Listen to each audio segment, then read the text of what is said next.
नमस्कार दोस्तों, दास्तान ज़िंदगी चैनल में आपका स्वागत है। हमारी आज की कहानी है परिवर्तन। पहाड़ के पास एक घर था। वहां जाने के लिए रास्ता कोई ढंग का नहीं था। उस समय बिजली भी पहाड़ पर नहीं आती थी। उसी पहाड़ के किनारे अक्कल सिंह का घर था। उस घर में 3 सदस्य थे, पर अन्य प्राणियों की संख्या बहुत थी, जिनमें कुत्ता, बिल्ली, बकरियां, गाय, बैल आदि बड़ी संख्या में थे। अक्कल सिंह की पत्नी का नाम था सूर्यमुखी और उनकी इकलौती संतान का नाम था चंद्रमुखी। अक्कल सिंह जैसे तैसे अपना जीवन गुजार रहा था। उसको एक बात की चिंता लगातार सता रही थी कि उसकी बेटी अब जवान हो रही है और उसका ब्याह करना था, जबकि उससे कोई लड़का ब्याह करने को तैयार नहीं था। कई लड़के उसके घर लड़की देखने आ चुके थे। उनका स्वागत सत्कार होता, भव्य भोजन की व्यवस्था की जाती, पर अंत में लड़के वाले इनकार करके चले जाते। चंद्रमुखी के आलसी प्रवृत्ति से अब उनका मन खिन्न होने लगा था। एक दिन उस पहाड़ के एक गांव से अक्कल सिंह के घर एक युवक का आगमन हुआ। औरों की भांति उसकी भी खूब खातिरदारी हुई, मान सम्मान हुआ, स्वादिष्ट भोजन दिया गया। अंत में रात्रि विश्राम के लिए बिछौना बिछाया गया। अक्कल सिंह जाकर मेहमान से बातचीत करने लगा और वहीं वह बताने लगा कि बेटा, देखने को इस घर में 3 सदस्य हैं, परंतु सारा काम मेरे ही कंधों पर है। बहुत मुश्किल से घर संभाल पा रहा हूँ। उस युवक ने अक्कल सिंह से पूछा, आपकी पत्नी और आपकी बेटी आपके काम में सहयोग नहीं करते? वे सहयोग करते हैं, पर माता को कुछ काम करवाने से पहले 10 बार कहना पड़ता है, तब जाकर वह एक काम करने को राजी होती है। वहीं बेटी की स्थिति इससे भी भयंकर है। उससे काम निकलवाना हो तो उसे 20 बार कहने के बाद ही वो मानती है। एक काम के लिए 20 बार कहने से तो अच्छा है मैं स्वयं ही काम कर लेता हूँ। उस युवक ने पूछा, ऐसा कब से चल रहा है? पहले से ही ऐसा चल रहा है। हम बूढ़े बूढ़ी का तो चल गया, पर बेटी के साथ ऐसा कब तक चलेगा? अक्कल सिंह ने जवाब दिया। कोई उससे ब्याह करने को तैयार नहीं हो रहा। कोई आता भी है, देखकर भी चला जाता है। जवाब आता है, उन्हें उनसे ब्याह नहीं करना। यही बात सदैव मेरी चिंता का कारण बनी होती है। बेटी बड़ी हो चुकी है, आज या कल तो मुझे उसका ब्याह करना ही होगा। उसे ऐसे कब तक घर बिठाए रख सकता हूँ? मुझे समझ नहीं आता कि मैं क्या करूँ। उस युवक को अक्कल सिंह की चिंता वाजिब लगी। उसने कहा, देखिए, मैं भला गांव का लड़का, मेरे माता पिता नहीं हैं। आज तक मेरा ब्याह भी नहीं हुआ है। खेत खलियान करके जीवन चलता है, मांगकर खाने की स्थिति नहीं आती। मैं आपकी बेटी से ब्याह करने को तैयार हूँ, पर मेरी एक शर्त है। बाबू, ब्याह करने को तैयार हो तो तुम्हारी हर शर्त मुझे मंजूर है, अक्कल सिंह ने कहा। अगर ऐसा है तो मुझे कल ही अपनी बेटी दीजिए। उसके साथ मुझे बिल्ली, कुत्ते और बकरे का बच्चा दीजिए। मेरी यही शर्त है कि आपकी बेटी के संग मुझे जानवर के बच्चे भी चाहिए। प्रसन्न होकर अक्कल सिंह ने रात में ही सारी तैयारी कर सवेरे दोनों का ब्याह करके उन्हें विदा कर दिया। सांझ होने से पूर्व युवक दुल्हन को लिए अपने घर पहुंच गया। घर पहुंचकर युवक ने गाय बैलों के लिए घास की व्यवस्था की, भोजन तैयार किया, सबके लिए खाना परोसा, यहाँ तक कि कुत्ते, बिल्ली और बकरे को भी दिया। अपनी पत्नी को भोजन दिया। उसके बाद बर्तन मांजकर रात को सो गया।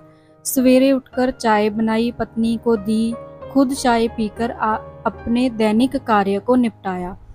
उसके बाद भोजन तैयार कर सबको परोसा। बर्तन घर साफ कर खेतों की ओर जाने को तैयार हो गया।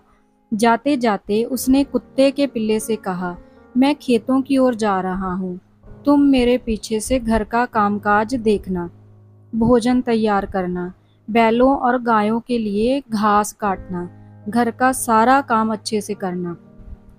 यह कहकर वह खेत पर चला गया। शाम को थका हारा जब घर लौटा तो उसने पिल्ले से पानी की मांग की। कोई उत्तर नहीं आया। खाने के बारे में पूछा तो कुछ तैयार नहीं था। उसने गुस्से में आकर पिल्ले को बुलाया और छुरी से उसका गला रेत दिया और उसके बाद सारा कामकाज निपटाया। अंत में खाना बनाकर सबको परोसा, साफ सफाई की और सो गया। अगले रोज भी उठकर उसने घर का सारा काम किया और खेतों में जाने से पहले बिल्ली से घर का कामकाज संभालने को कहा। आज भी कोई काम नहीं हुआ तो शाम आकर गुस्से में बिल्ली के बच्चे को भी मार गिराया। फिर स्वयं ही घर का सारा काम करने लगा। अगले रोज बकरे की बारी आई। उसे भी घर के कार्यों के संबंध में कई हिदायतें देकर वह खेत खलियान चला गया। यह सारा दृश्य उसकी पत्नी चुपचाप देखती रही, पर कहा कुछ भी नहीं। आज भी कोई कार्य ना होते देखकर उसने एक ही झटके में बकरे का गला शरीर से अलग कर दिया। अगली सुबह सारा काम निपटाकर घर से निकलते हुए उसने पत्नी से कहा, देखो मैं खेतों की ओर जा रहा हूँ। घर का कामकाज देख लेना, गायों को चारा दे देना, उनके लिए घास काटकर तैयार रखना, घर की साफ सफाई कर लेना और सबके लिए भोजन भी तैयार करना। तुमने देखा ना, अन्यों ने काम नहीं किया तो उनका क्या हश्र हुआ, इसलिए तुम समय पर अपना काम निपटा लेना। शाम को जब वह घर लौटा और पानी के लिए पुकारा तो पत्नी ने डरते हुए तुरंत पानी ले आई। युवक ने घर और बाहर झांक कर देखा तो सारा काम ठीक था। दोनों ने भोजन किया और सो गए। अब धीरे धीरे युवक के बिना कहे उसकी पत्नी को काम करने की आदत पड़ती गई। पति बाहर का कामकाज संभालता और पत्नी घर का। सब कुछ ठीक चल रहा था। शादी के बाद बेटी की कोई खोज खबर नहीं मिली। यह सोचकर अक्कल सिंह दामाद के घर आए। अपने ससुर को देखते ही उसने पत्नी से कहा, पिताजी के लिए जमीन पर दरी बिछा दो, उनके लिए चाय और खाने की कोई सामग्री ले आओ। बेटी सारा काम कर रही थी। अक्कल सिंह अपनी बेटी में आए परिवर्तन को देखकर बड़े आश्चर्य में था। उन्होंने दामाद से कई बार जानना चाहा और पूछा, अगर इतनी जल्दी और आसानी से तुमने अपनी पत्नी को बदल लिया तो मुझे भी वह उपाय बताओ ताकि तुम्हारी सासू माँ भी एक ही वचन में सारा काम कर जाए तो कितना अच्छा होगा। दामाद ने ससुर जी से कहा, कल सवेरे आपको वह नुस्खा बताया जाएगा जिसके बलबूते पर मेरी पत्नी में परिवर्तन आया। अब रात काफी हो चुकी है, आप निश्चिंत होकर सो जाइए। इतना कहकर दोनों सो गए।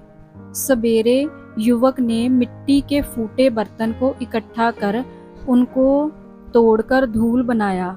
वहीं दूसरी ओर कुछ गिल्ली मिट्टी ले आया। तत्पश्चात उसने अपने ससुर को बुलाया और कहा, आप उस फूटे हुए मटके की मिट्टी से घड़ा या कुछ भी बनाइए, मैं इस गीली मिट्टी से कुछ बनाता हूँ। युवक ने उस गीली मिट्टी से कई आकार के बर्तन बना डाले, जबकि ससुर जी उस पकी हुई मिट्टी के चूरे से कोशिश करने के बावजूद भी कुछ ना बना पाए। अंत में अपनी असफलता स्वीकार करने पर युवक ने कहा, एक बार जो मिट्टी पक चुकी है उसे बदलना या उससे अन्य निर्माण कार्य होना आसान नहीं है, जबकि किसी भी गीली और कच्ची अवस्था में हम उसे बदलकर आसानी से कोई भी आकार दे सकते हैं। ऐसा कहकर युवक ने अपने ससुर से कहा, अब सासू माँ के जीवन में परिवर्तन की उम्मीद करना बेकार है, क्योंकि अब उससे इतनी नरमी नहीं होती कि कोई परिवर्तन लाया जा सके। सो दोस्तों, आपको आज की कहानी कैसी लगी कमेंट बॉक्स में बताइएगा। ऐसी और कहानियाँ देखने और सुनने के लिए चैनल को लाइक, सब्सक्राइब और शेयर करें। Thanks for watching.